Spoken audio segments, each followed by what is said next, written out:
So hello guys, welcome back to my YouTube channel. In the last video we have started chapter 1. हमारा last हुआ था examples तक. इसका मतलब आज हम स्टार्ट करेंगे major decisions by elected leaders. ये हमारा पार्ट सेकंड है. पार्ट फर्स्ट में हमने यहाँ तक पढ़ लिया था फीचर्स ऑफ डेमोक्रेसी तक. आज हम स्टार्ट कर रहे हैं major decisions by elected leaders. In Pakistan, General Pervez Musharraf led a military coup in October 1999. मतलब कि पाकिस्तान में एक जनरल परवेज मुशर्रफ था. वो एक मिलिट्री सोल्जर था, मतलब मिलिट्री का हेड था. और कब था, किस ईयर में था? 1999 में. ही overthrew a democratically elected government and declare him the chief executive of the country.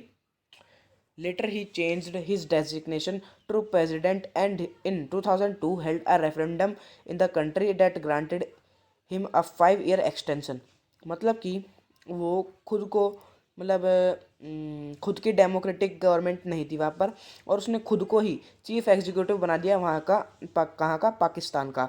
उसके बाद उसने अपने, मतलब जो पोजीशन थी उसको प्रेसिडेंट के इलेक्शंस में रखा 2002 के, और वहाँ पर इलेक्शंस करवाए. और 5 इयर्स के एक्सटेंशन में, मतलब जो उस टाइम पीरियड के दौरान में वो प्रेसिडेंट बन गया. Pakistani media, human rights organisation and democracy activities said that the referendum was based on malpractices and fraud.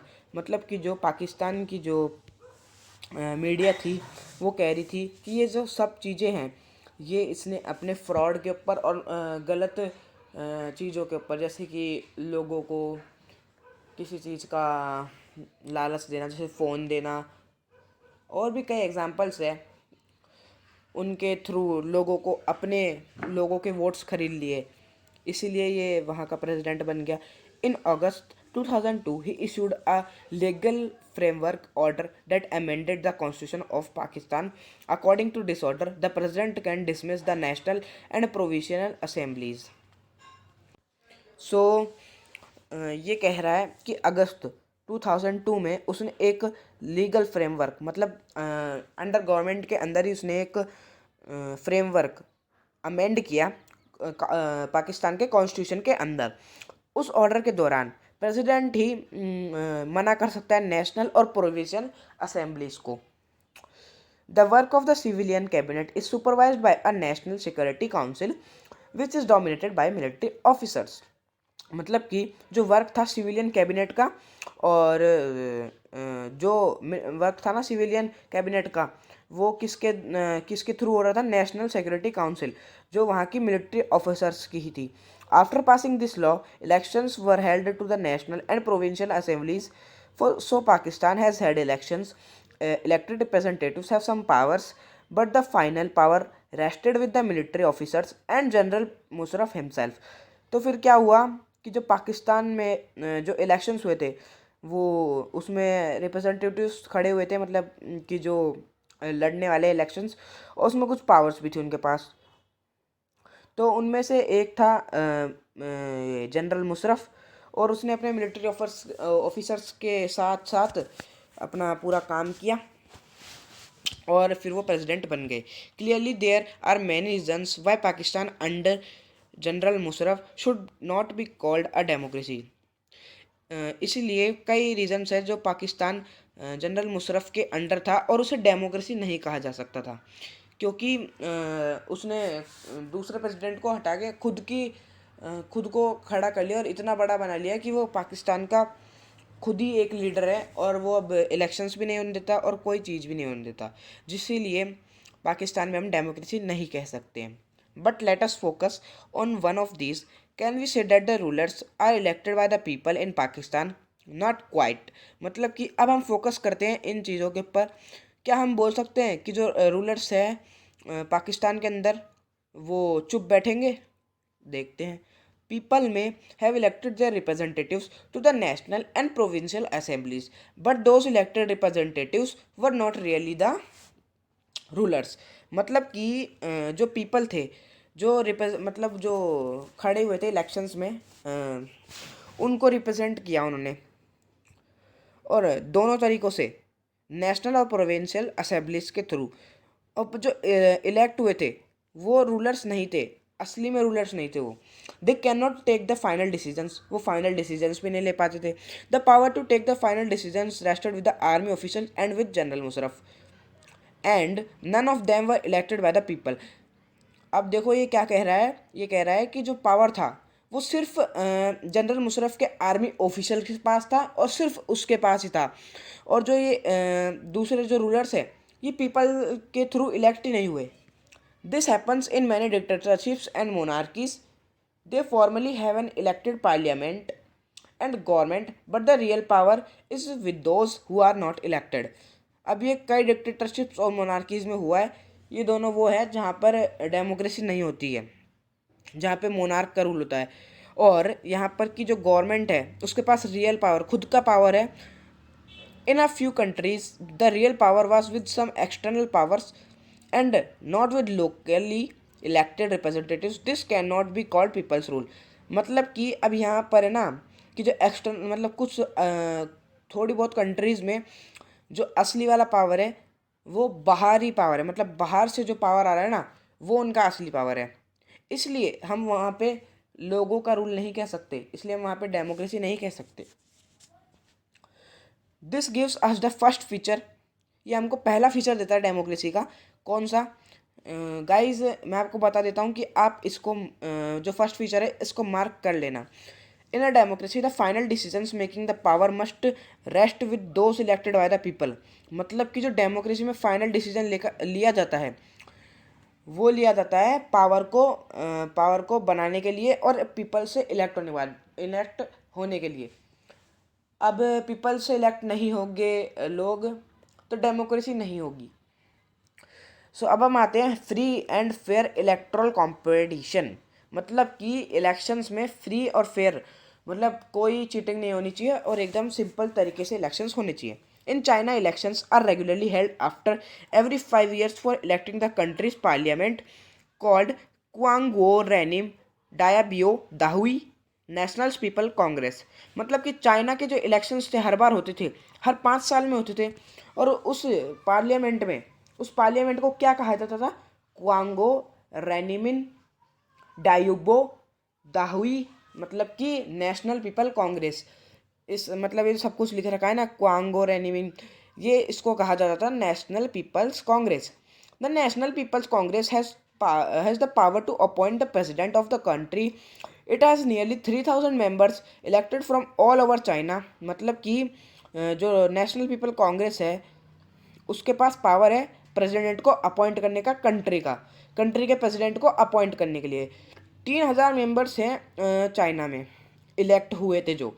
Some members are elected by the army, कुछ मेंबर्स इलेक्ट हुए थे आर्मी के द्वारा।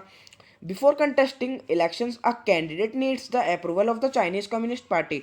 मतलब कि कंटेस्टिंग इलेक्शन में खड़े होने से पहले हमको वहाँ की मतलब जो कम्युनिस्ट पार्टी थी, कौन सी थी? चाइनीज़ कम्युनिस्ट पार्टी, उनसे परमिशन लेनी पड़ती थी। Only those who are members of the Chinese communist party और 8 smaller parties allied to it were allowed to contest elections held in 2002 और 3. The government is always formed by the communist party।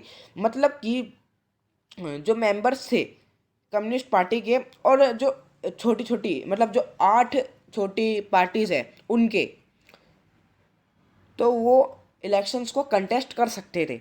और जो elections हुए थे 2002 और 3 में वो इसी के द्वारा हुए थे। और जो गवर्नमेंट है वो कम्युनिस्ट पार्टी के द्वारा ही बनाई जाती थी। सिंस इट्स इंडिपेंडेंस इन 1930, जो इसकी इंडिपेंडेंस आई तो कब आई? 1930 के अंदर। Mexico holds election after every 6 years to elect president. मतलब जो मैक्सिको है वो हर बार अपने इलेक्शन 6 साल में करता है प्रेसिडेंट के। The country has never been under a military और डिक्टेटर्स रूल। वो कंट्री कभी भी मिलिट्री और डिक्टेटर रूल में आई नहीं, मतलब वहाँ पे डेमोक्रेसी रहती थी। But until 2000 every elections was one by party called PRI institutional revolutionary party. मतलब कि पर वहाँ पे 2000 ईयर में बस एक एक पार्टी बार बार जीते जा रही थी, उसका नाम क्या था? PRI, institutional revolutionary party.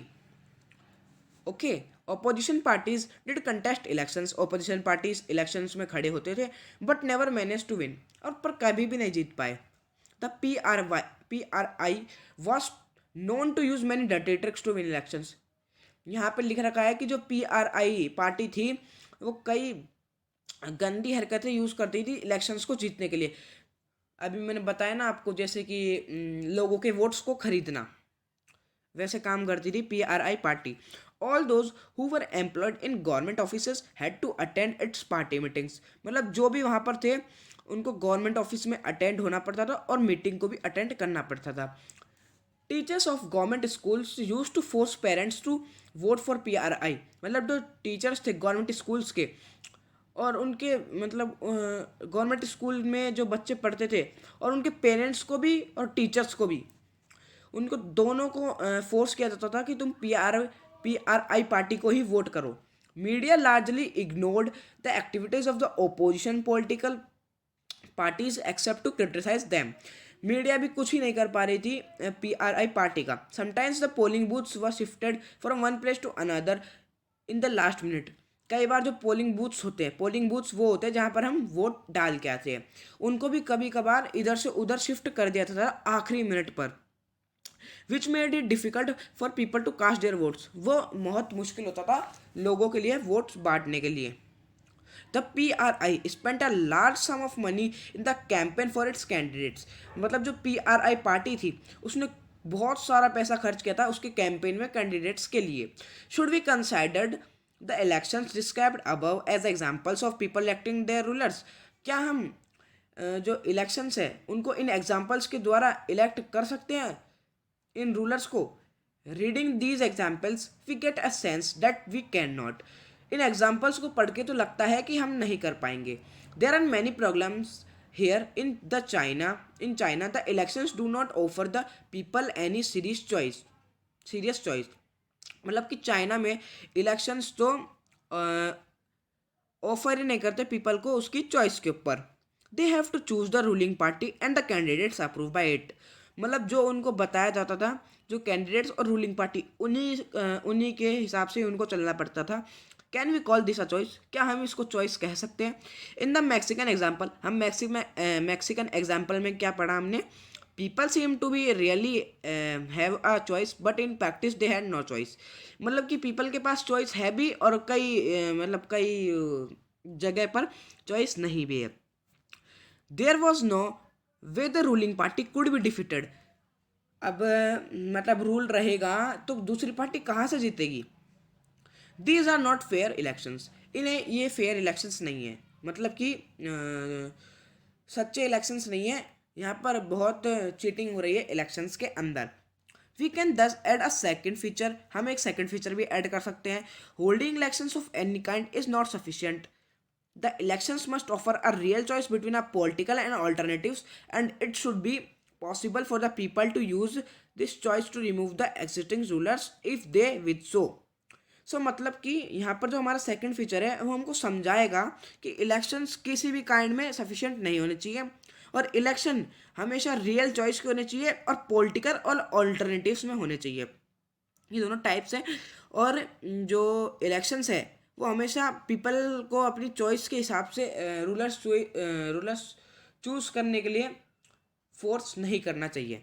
तो इसी के कारण a democracy must be based on a free and fair elections where those currently in a power have a fair chance of losing, मतलब कि इसी के साथ हमारा सेकंड फीचर क्या कह रहा है हमें कि जो डेमोक्रेसी है वो बेस होनी चाहिए फ्री और फेयर इलेक्शंस के अंदर, जहाँ पर कोई भी जो पावर है उसके पास चांस नहीं हो और सामने वाली पार्टी के पास भी नहीं हो चांस हारने के लिए, मतलब दोनों ही पार्टी फ्री और फेयर के साथ इलेक्शंस लड़ेंगी।